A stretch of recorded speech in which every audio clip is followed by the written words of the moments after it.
That's not the right class. That's the right class. Picking up on page 1247. This is Act 1, Scene 2. Hamlet's first soliloquy. And we briefly looked at the first couple of lines in this scene Friday. Oh, that this too sullied flesh would melt, thaw, and resolve itself into a dew, or that the everlasting had not fixed his canon against self-slaughter. If you would, please sign that sheet that already has signatures up above. Don't add to the up above part, because I'll know. And I think we got into the difference, we may not have, between solid and sullied. Solid is the reading in for, oh, that this too solid flesh would melt. Solid is the reading in the printed version of Hamlet in the first folio, published in 1623. An earlier printing of Hamlet, let me rephrase that, an earlier printing of a version of Hamlet reads sullied. There are a lot of other variants between the first folio and some of the earlier versions. It's actually been suggested that there were two Hamlets, because there are some pretty significant changes, just like there are two King Lears, okay? And we talked about, the difference between these two, and I mentioned I had written over here, lectio difficilior, a principle in textual criticism that means if you've got two variant readings and you're not sure which is which, follow the principle of lectio difficilior. The most difficult reading is what that means.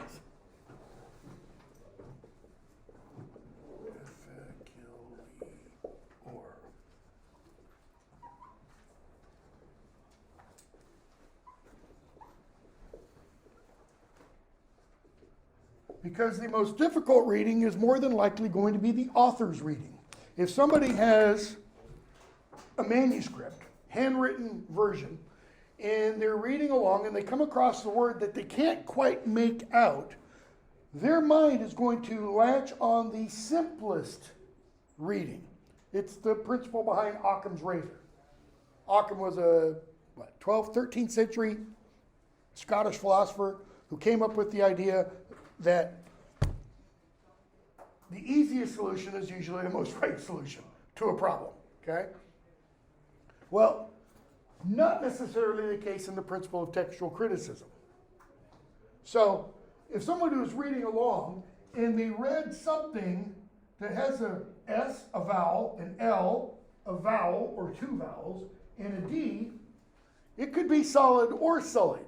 The easier reading is this. Why? Because look at it in context. Oh, that this too solid flesh would melt, thaw, and resolve. Well, solid things can melt. They can be thawed, like ice, etc. It can be resolved. If you melt ice, it becomes water. If you boil that, it becomes purified and turns into steam, etc. Makes a lot of sense. Oh, that this too sullied flesh? See, sullied isn't referring to its solidity. It's referring to what? Its quality. Okay? Sullied, what's another word for sullied? Or to sully something? To make it dirty? To taint it?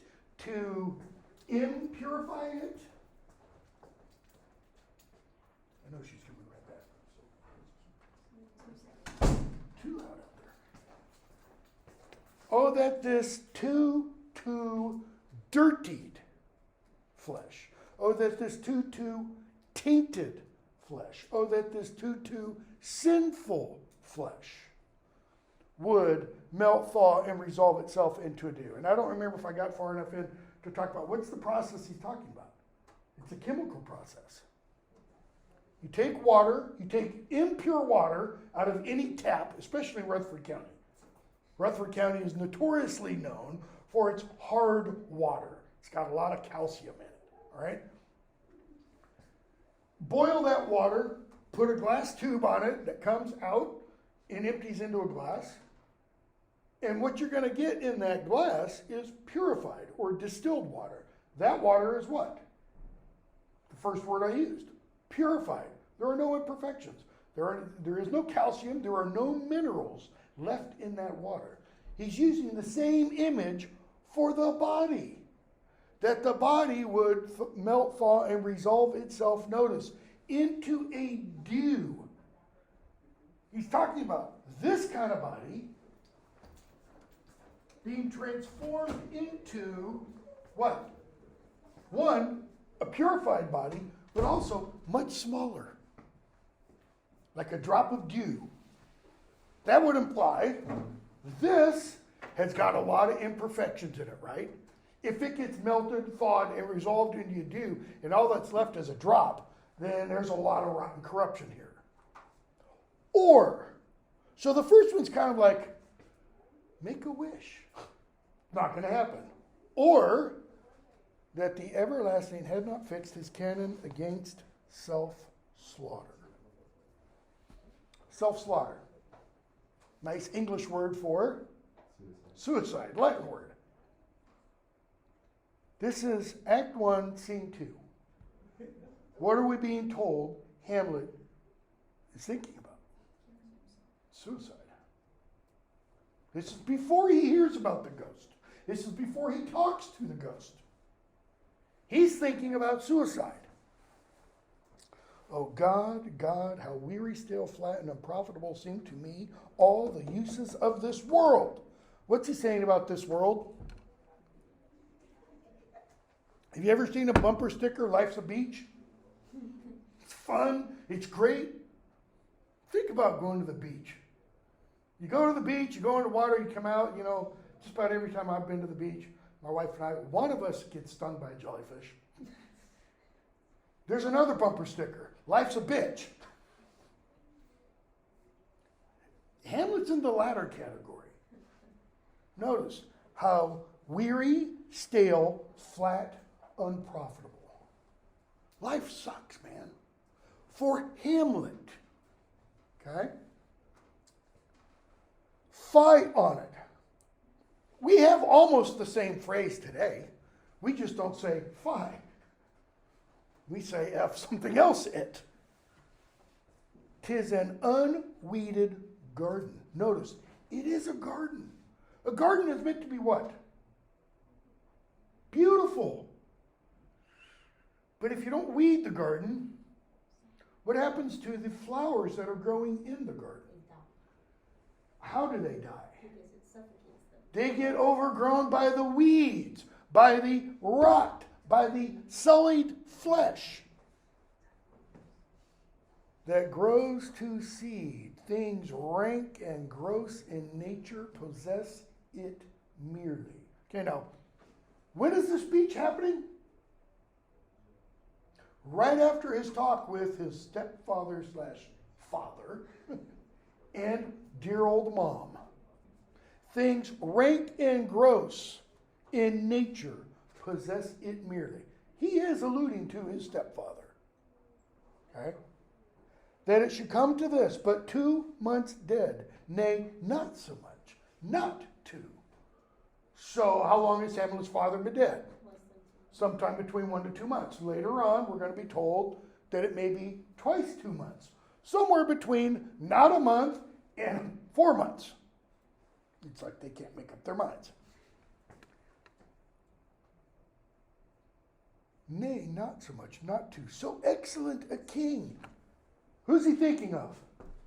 His father. His father was like what?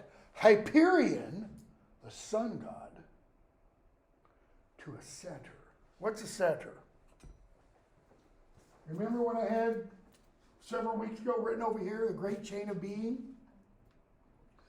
And you have all these links, and up at the top, you have angels, and then you have humans, Beneath those, you have animals.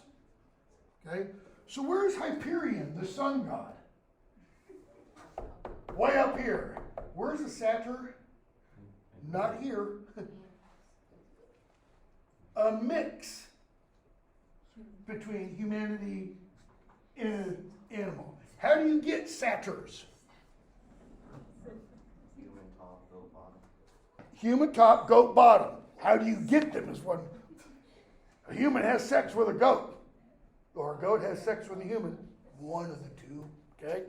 That's how they come to be. So, he was like, his father, was like the sun god. Claudius, he's beastly. Okay? Goes on and talks about his mother used to dote on his father, etc., etc. Let me not think on it, line 145. And yet within a month, let me not think on it. But he is thinking on it, and he doesn't stop thinking on it. Frailty, thy name is woman. A guy wrote a book. I use it when I teach history of the English language. It's called The Miracle of Language. And he has a chapter in there just on Shakespeare. It's called The Man of Fire New Words, because Shakespeare created so many of the words that he uses. And he begins it by talking about taking a group of students. He was a headmaster of a prep school somewhere in New England. Taking a group of students to see Hamlet. And one of the students complained afterwards, that it's nothing but, full of old quotes. And the guy was like, stupid. It's not full of old quotes. It's the source material for all this quoted stuff later on. And he gives a whole list of books that take their titles just from Hamlet. Okay? Frailty, thy name is woman, is one of them. I don't remember who wrote that one. Probably a guy, more than likely. So, a little month or ere those shoes were old with which she followed my poor father's body like Niobe all tears. What? A beast would have mourned longer. Notice, a little ere a month or more, wearing the same shoes, she does what with those shoes?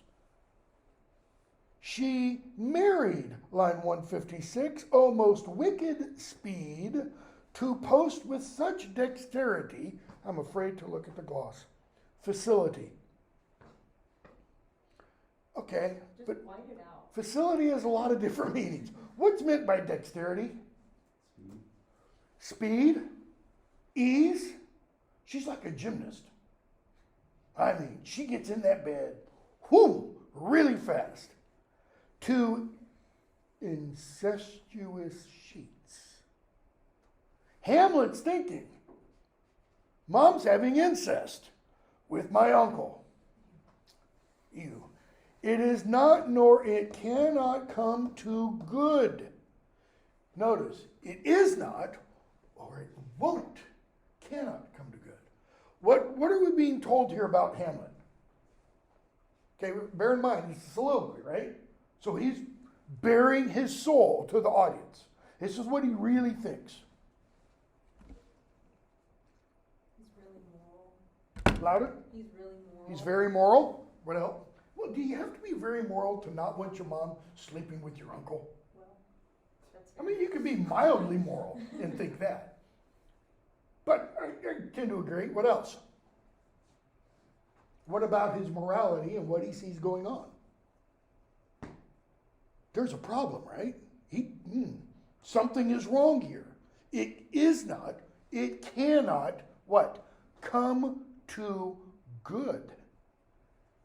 That is, this is going to lead to bad, a big problem. But break my heart, for I must hold my tongue. Why does he say break my heart? Hello? Why does he say break my heart? What's he telling us? He is brokenhearted by what's happening. But he says, but break my heart, for I must hold my tongue. In here, he's broken up, but he can't talk about it. That's why he's broken up. He can't let this out. We're going to get a comment about his heart assuming we get to it, a little bit later in the same act, before we get to Act 2. Okay? So Horatio and the others come in. Horatio, Marcellus, and Bernardo come in. And Hamlet asks, what are you doing here? Horatio says, a truant disposition, top of page 1248, line 169. What's he mean, a truant disposition? Well, you know me, I play hooky. I skip school lots of times. Horatio is a student at Wittenberg, the University of Wittenberg, or Wittenberg, as it should be pronounced, as Hamlet also is. Remember, Claudia said, we don't want you to go back to Wittenberg. We want you to stay here where we can keep our eyes on you. Okay? Hamlet says, don't lie to me. I know why you're here. Why are you really here? I came to see your father's funeral. Don't mock me. You came to see my mother's wedding. And he said, yeah, followed hard upon. It was like, funeral one day, wedding the next. Who'd have thunk it, you know? So they go and they talk a bit. Hamlet mentions his father and says, my father, methinks I see my father. Where does he see him? Up here, in his mind's eye, in his imagination. Horatio, where, my lord? See, Horatio doesn't understand what Hamlet means. Horatio kind of looks around. Like, I saw him. In my mind's eye. I saw him once, was a goodly king. He is a man. Take him for all in all. I shall not look upon his like again.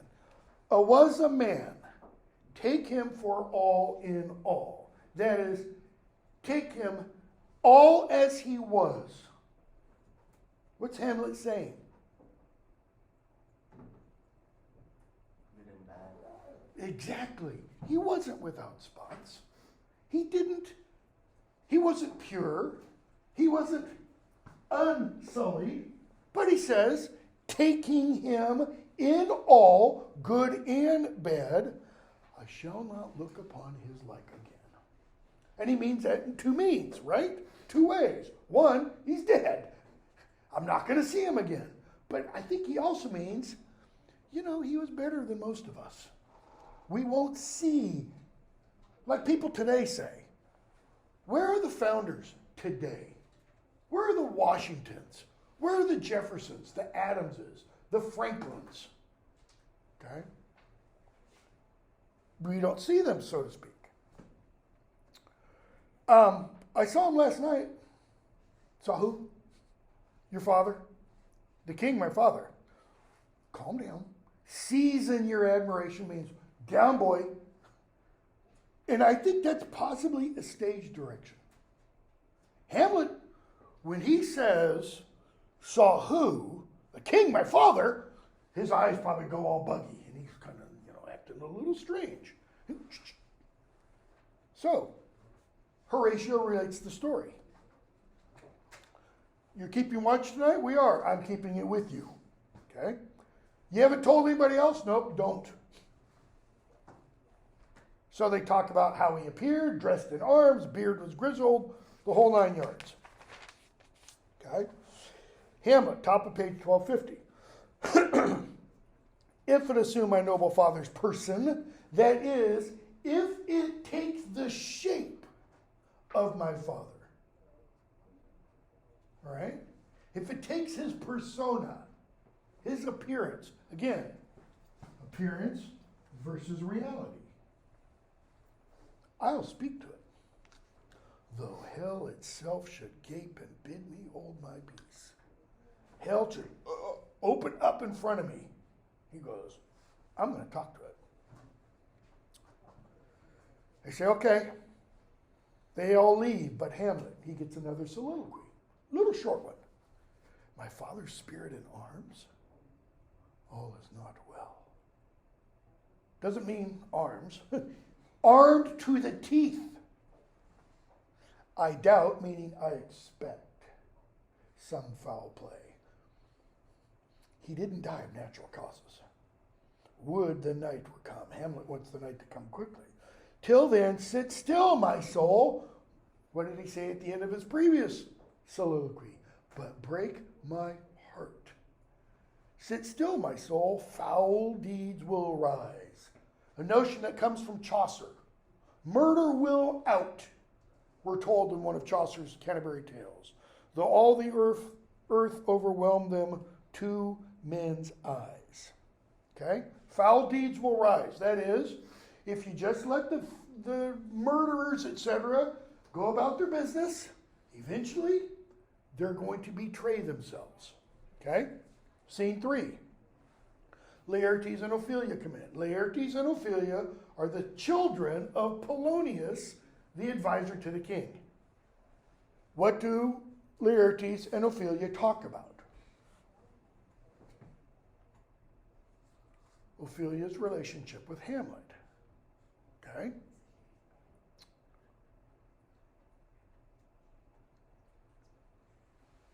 Laertes says, line 5, for Hamlet and the trifling of his favor hold it a fashion and a toy in blood. A fashion, a custom, a prevailing usage. That's not bad. And a toy in blood, a passing amorous fancy. Okay? A violin of youth, a primming nature, forward, not permanent, sweet, not lasting, the perfume and suppliance of a minute. In other words, Hamlet's favor for you now is what? Fleeting. For how long is it fleeting? Don't look through the text, it won't tell you. Fleeting until? When will it end? Is Laertes' point. When he gets her in bed. Once he gets what he wants, guess what? That favor, gone. She says, no more but so? Really? Big brother? Is that really how it works? Not it, but life, you know. Laertes, think it no more. For nature, crescent, does not grow alone in thews and bulk, but as his temple waxes, the inward surface of the mind and soul grows wide withal. Nature, what Hamlet is, by his nature, by his birth. Once it grows, his nature grows. What? He will have to consider what he is by birth. What is he by birth? Future king. Should be king now. And because he's future king, because he's a prince, what will he have to consider? Who will be the future queen? Who will be the future children? Right? Because they have to be royal. And therefore the queen has to be royal. Ophelia is not. She's the daughter to the chief advisor. So, perhaps he loves you now. The emphasis, I think, is on 2 words. Perhaps now. And now no soil nor caudal doth besmirch the virtue of his will. His will. His desire for you, sexual desire, as well as his volition, his ability to choose. So, okay, maybe now he really does love you. But you must fear his greatness weighed. His will is not his own. And by the way, in Shakespeare's day, the word will had 4 meanings. We're not reading Shakespeare's sonnets, but if we were, we would read one of his sonnets where he puns on the word will all throughout. I think it's sonnet 135.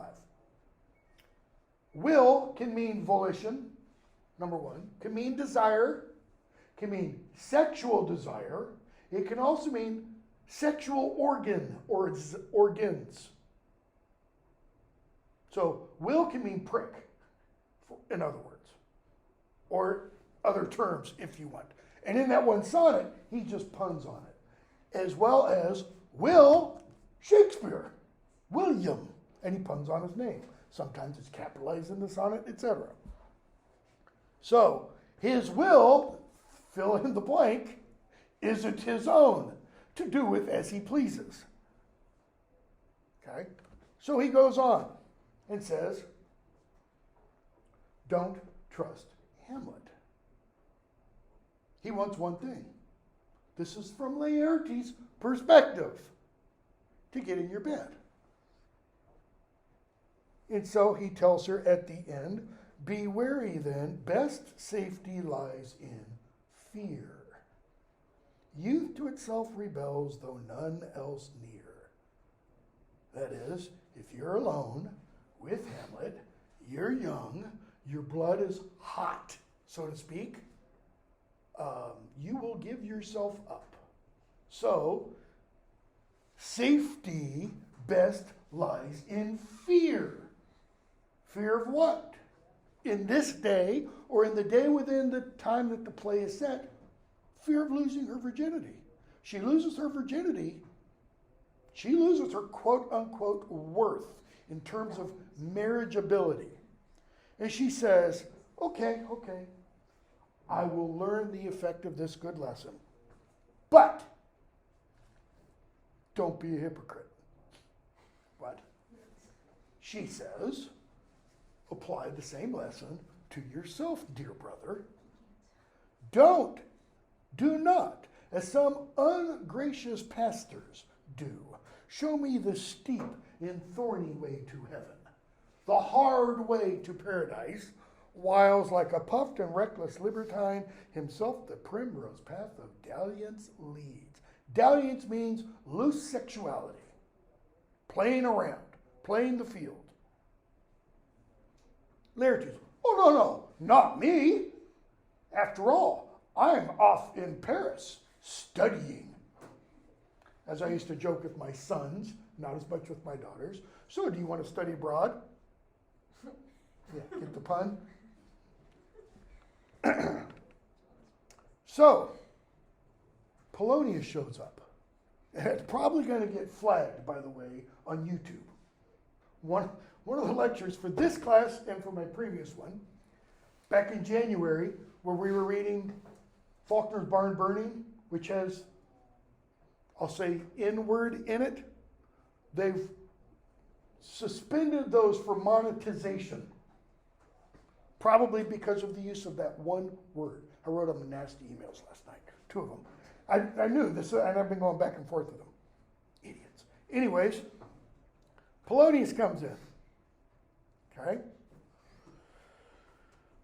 and gives advice to Laertes. Question: good advice, bad advice? How many of you read this passage? Not me. So, he says, these few precepts in thy memory, look thou character. Now, a lot of people read, look thou character means pay attention to your character.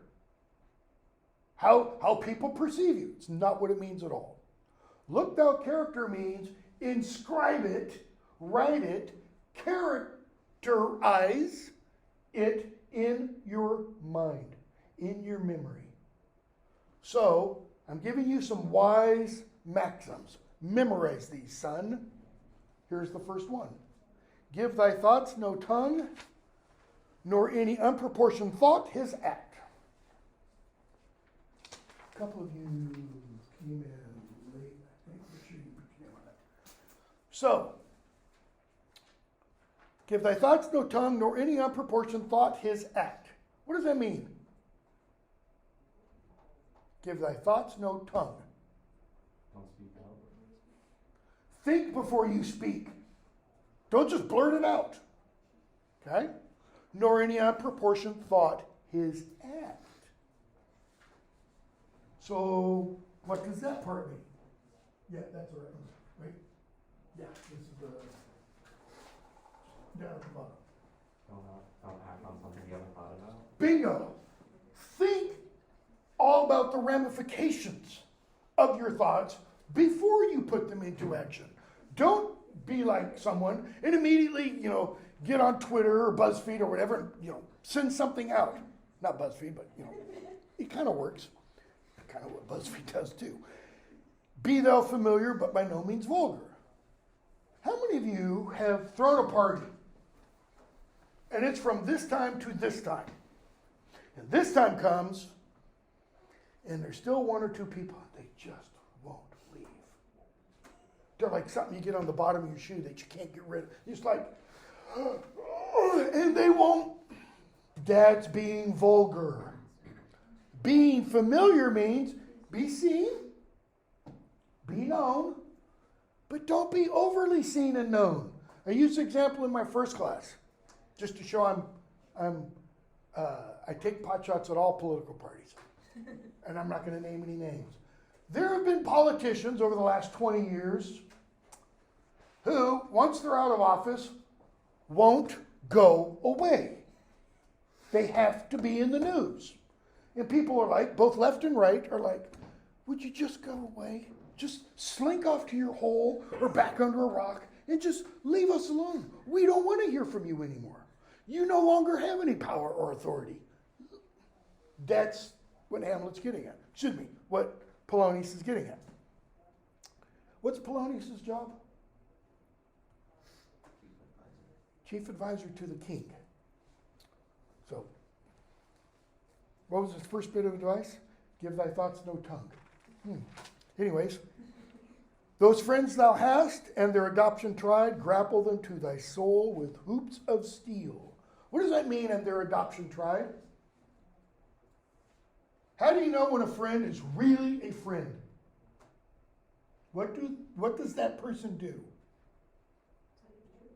Okay, possibly tell you the truth. What else? Stick with you? What? Through thick and thin. In other words, they're not the proverbial fair weather friends. Ooh, things are getting kind of rough. This person's about to get in trouble. I'm running away, No. In their adoption tried, that is, and they've proven that friendship. Then do what? Bind them to your soul. Okay? But do not dull thy palm with entertainment of each new hatched, unfledged comrade. In other words, your new Facebook friend. Your new other whatever anti-social media friend, my term, because is social media really social? No. Social means what? You two, you're always together. Yeah. They're friends, they're close friends. Notice there's nothing between them. But if this were the only way you knew each other, this becomes what? Something between them. It's the doorway. It is a block. It is anti-social media meant to replace real sociality. Dangerous stuff. By the way, a very well-known psychologist published a paper a little while ago. He's got some articles that are in the popular media that this is the number one cause, whether you want to call iPhone or social media, is the number one cause of so many adolescent girls today being suicidal. And I just saw several of the women's eyes go, Why? Because what does this lead you to think about yourself if you're not immediately popular? If you don't have 1,000 Facebook friends, I've got to do something so that people like me. Well, guess what? Not everybody's going to like you. Anyways, don't have time to go off there. So, of each new hatched, unfledged comrade, not everyone you meet is a friend. When I used to teach in London every other summer, we'd have this big meeting. First day that everybody was there, actually second day because everybody had to get over jet lag. And we'd have this big talk, and we'd have to scare the out of students. And what was the out of students? Don't go to bars and pubs alone, especially women. Because we had in probably the 7 times I did that, I think in probably 4 of those trips, at least one of the female students was attacked. Because often what would happen, a group would go out, and then they'd leave one behind. And she'd get raped. Okay? Why? Oh, I met this great guy. We literally had I'm not kidding, I'm not being facetious, I'm not joking. We literally had this one girl say, I met a Nigerian prince. Yeah, just that person should not be allowed to fly and go overseas first and foremost. And she got raped. Okay, went home 2 or 3 days later. So, not everyone's your friend. What else? Beware of entrance to a quarrel, but being in, bear it that the opposed may beware of thee. Well, what does that mean? Quarrel can be verbal altercation or it can be physical fight. Don't get involved in verbal fights. It's easy not to, right? You just turn around and leave. That's why I've almost entirely gotten off of Facebook. I'll post something and somebody else, I'm like, shut the hell, and just leave. And so now I have 13 friends. Most of those are family, and not all of my family are my friends, okay? But he says, if you get into a quarrel, do what? One word. Win. That's it. Win. Do it, he says, in such a manner that the opposed may beware of thee. It doesn't mean belittle, use ad hominem attacks, or yeah, well, your mother's up. It means using rhetoric and logic so demolish the other person that they are afraid to ever even speak to you again. And if it's physical, beat the living daylights out of them so that when they see you, they kind of want to go, yes, master, and fall down. And no, good advice, bad advice. Give every man thy ear, but few thy voice. I would love to see Monty Python do this, because you know they would do that. They'd pull the ear off and hand it. What's it mean, though? Quick to listen, slow to speak. Quick to listen, so to speak. That is, listen to what someone wants to tell you, but don't offer your own thoughts. Or don't give your opinion. And then he expands on that just slightly. Take each man's censure, but reserve thy judgment. What is censure? Yusuf, I don't think you did it so well that time. What's that mean? That's criticism, right? It's not nice. You shouldn't criticize others. That's not what Polonius is saying. He's saying whatever someone says negatively about you, to you, listen to it. And don't do what? Oh, yeah, well, don't respond. Easy? No. I'll stand up here as the first example. Chief of sinners. No, not easy. So, costly is thy habit as thy purse can buy, but not expressed in fancy. Rich, not gaudy, for the peril oft proclaims the man. That is, wear the kinds of clothes you can afford. Not the kind of stuff you have to charge on a credit card. Okay? They should be rich, that is, well-made, nice-looking, but don't walk around like Elton John at one of his concerts. Gaudy. And I use the example of my first class. I'm pretty sure, I'm not positive, that there is a business dress code in the College of Business. When I used to every now and then have lunch with a group of people, some of the guys from business would be there, and if it wasn't a Friday, suit and tie. Why? Because their mentality is, this is like being in business. And in business means, for most businesses, it's gotten a bit more lax over the last decades. Suit and tie every day. Friday would be dress down Friday. That would mean, maybe a polo, but usually button down and khakis. Probably not Levi's and Levi's, especially unironed Levi's. So even if you're wearing a polo, it would be one that had been to the dry cleaners, kind of a thing. Okay? Why? And this is an idea, I'll be honest, I've rebelled against since I was your age, if not younger. For the apparel oft proclaims the man. Whether we want it to or not. Which is why, if I were interviewing for another university professorship somewhere, I would not dress like this. I'd put on a suit and tie. Maybe not a suit, but tweed with the little leather patches, the English nerd. Don't even have any of those anymore. And they in France of the best rank and station are of our most select and generous chief in that. That's a nice little nod by Shakespeare too. The French are known for what? Couture, high culture. Okay? You don't see fashion shows in Murfreesboro. Not generally speaking. And if you do, I'm not going to go there. You see them in Paris, you see them in Milan, you see them in New York, etc. What else? Neither a borrower nor a lender be. Why? For loan oft loses both itself and friend, and borrowing dulleth edge of husbandry. If you borrow money from a friend and you don't pay it back, your friend has lost you, the friend, and the money. Or if you lend, you've lost your friend and the money. But more importantly, he's saying, borrowing dulleth edge of husbandry.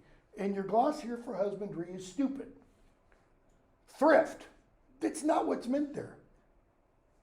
Husbandry means hard work. Literally, it refers to the breeding of animals. Okay? It's diligence, perseverance, hard work. Why work hard when you can just take out a loan? SVB Bank. It's the basic problem right there. Okay?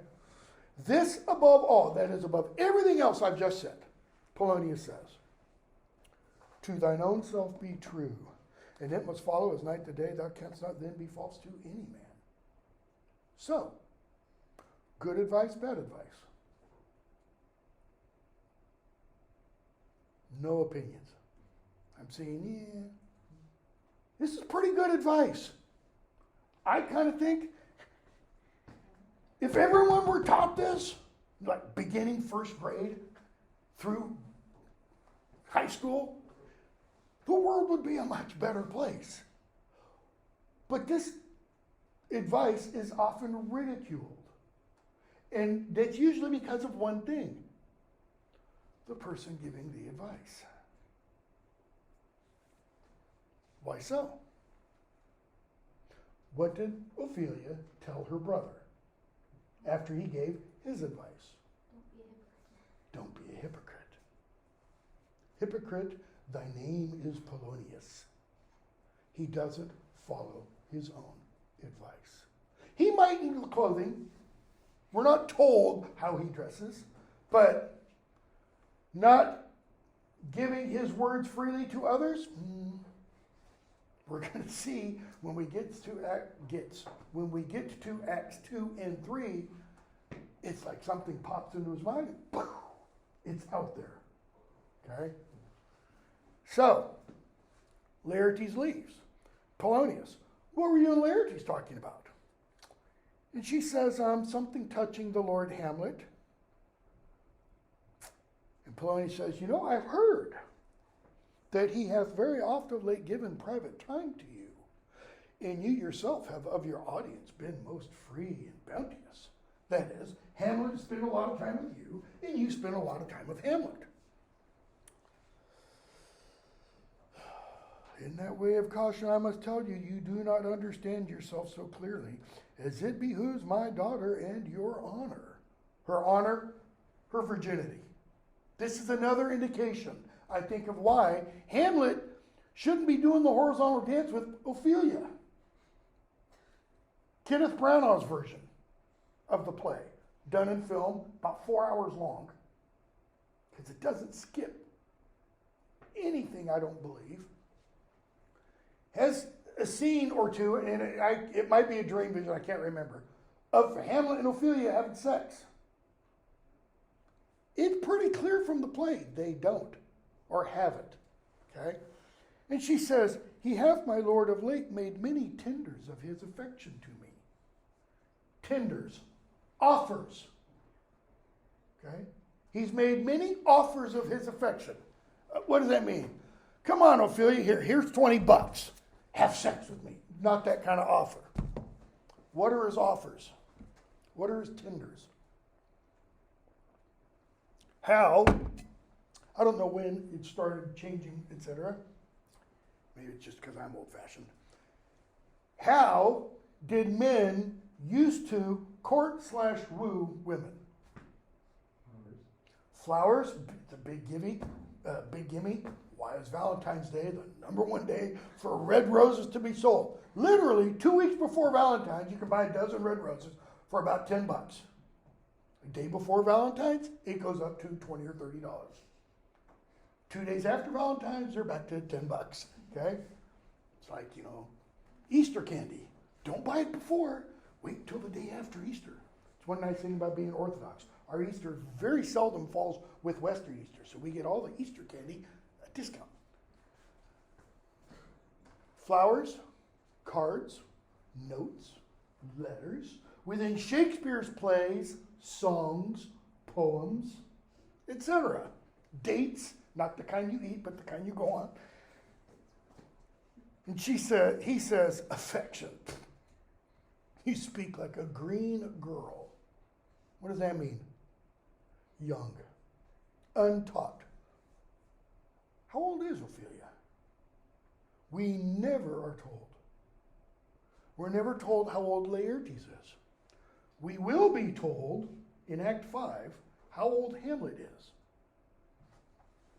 And it's probably going to blow your mind to see how, don't give away his age. So, he says, do you believe his tenders, as you call them? I do not know, my lord, what I think.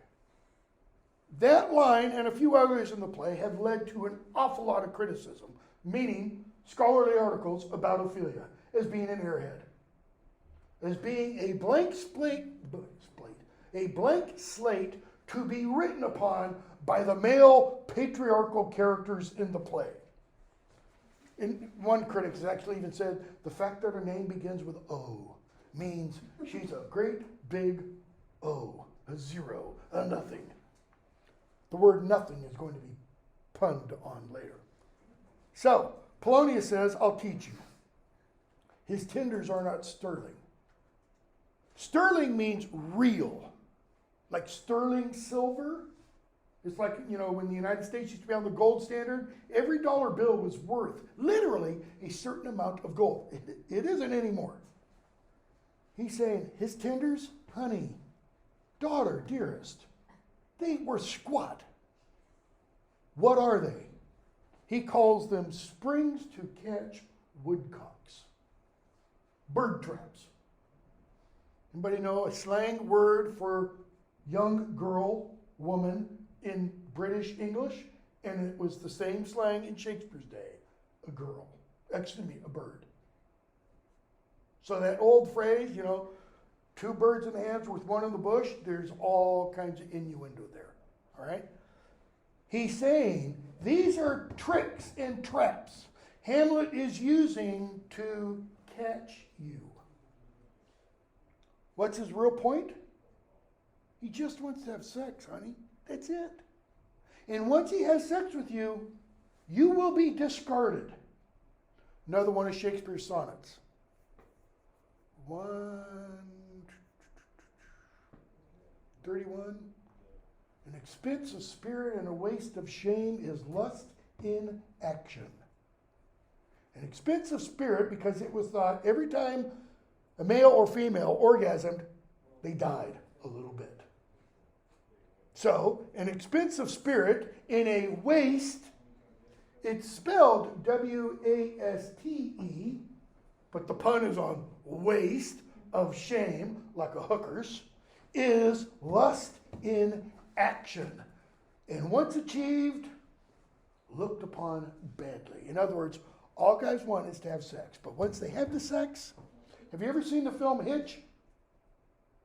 With Will Smith?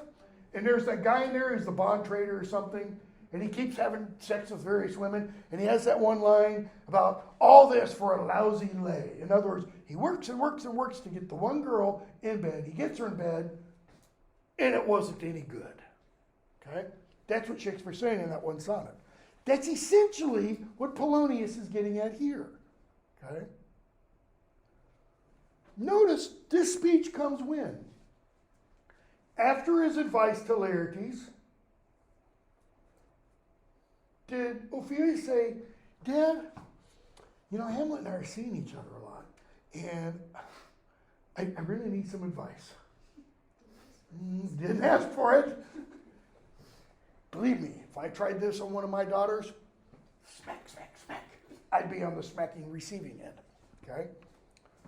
So he says, do what at the end of his speech? Keep your presence away from Hamlet. Stop seeing Hamlet. And she says, okay. Scene 4. It's nighttime. Hamlet, Marcellus, Horatio, they're keeping watch. Okay? They hear carousing going on in the hall or in the castle. And Horatio says, is this the custom? Hamlet, yeah, it sure is. But to my mind, though I'm native here and to the manor born, it is a custom more honored in the breach than the observance. Yes, it is the custom. It's perfectly normal. But he says it's more honored by not doing it every night. That's what more honored in the breach than in the observance. Hamlet is suggesting, now that Claudius is king, it's what? It's Animal House every night.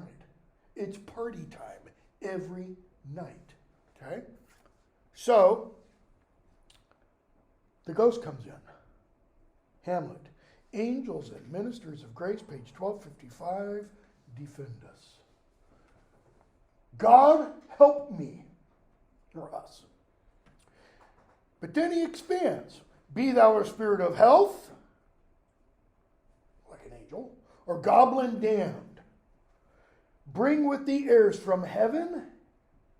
Airs, meaning a nice breeze, a nice wind, fortune, favor, grace. Or blasts from hell.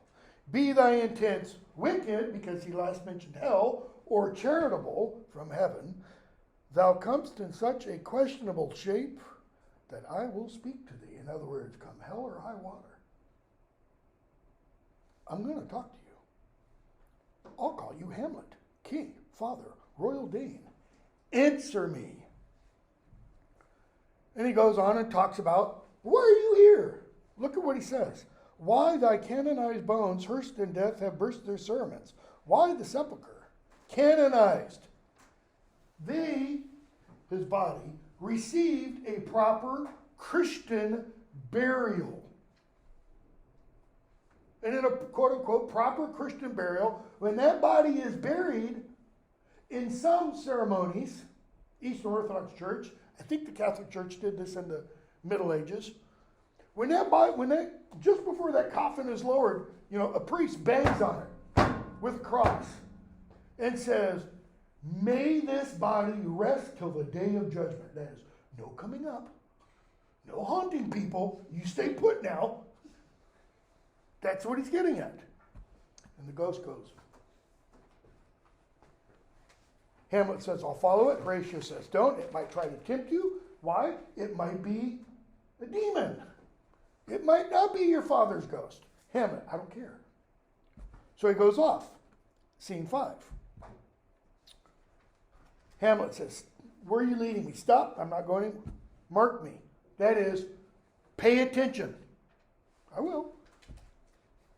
My hour is almost come when I to sulphurous and tormenting flames must render up myself. Well, what does that sound like? Hell. Like, I've got to go back to hell. There's a problem with that, theologically. Once you go to hell, you don't come back. In the parable of Lazarus and the rich man dies. He goes to hell. And he prays to God, Abraham, and says, let Lazarus, the poor guy who sat outside my gates, licked by the dogs, let him dip his finger in water and bring it to me, give me some water. He says, no, they can't. So, he goes on. Hamlet, alas, poor ghost, don't pity me, but lend thy serious ear. Okay, speak. I'm bound to hear, so art thou to revenge. When you hear, okay, speak. I am thy father's spirit, doomed for a certain time to walk the night and for the day confined to fast and fires, till the foul crimes done in my days of nature are burnt and purged away. But I am forbid to tell the secrets of my prison house. Whew, I could tell you something that would curdle your blood. What's he talking about? Where does he spend the day? Purgatory. Catholic doctrine. Catholic idea. And we don't have time to go into this, because I'm going to bring up, as I did in my first class, the Protestant Reformation. Because there's this huge tension within the play between Catholic belief and Protestant belief. Protestants say there is no such thing as purgatory. There's heaven and hell. That's it. No middle way. In Catholic belief, if you go to purgatory, if you die and your soul is sent to purgatory, guess what? You're safe, man. You're safe. You're eventually going to make it to heaven. Your soul will not go down to hell. There's not a door. There's not two doors. And one says heaven, escalator up, and one says hell, stairs down. Notice you don't get the easy way. You got to walk downstairs. It's just one way up. You might have to be there for a bazillion years. Okay? That is in purgatory. But you are going to make it to heaven. Okay? We'll stop there. I'm going to come back and talk about that, whatever, on Wednesday. There's a quiz due Wednesday, tomorrow night. No, not tomorrow night. Wednesday night. Over Acts 1 and 2. We'll finish the rest of Act 1 pretty quickly, like 10, 15 minutes. And then we'll get into Act 2. Act 2 is not that long. Probably won't finish it, but we'll get quite a bit.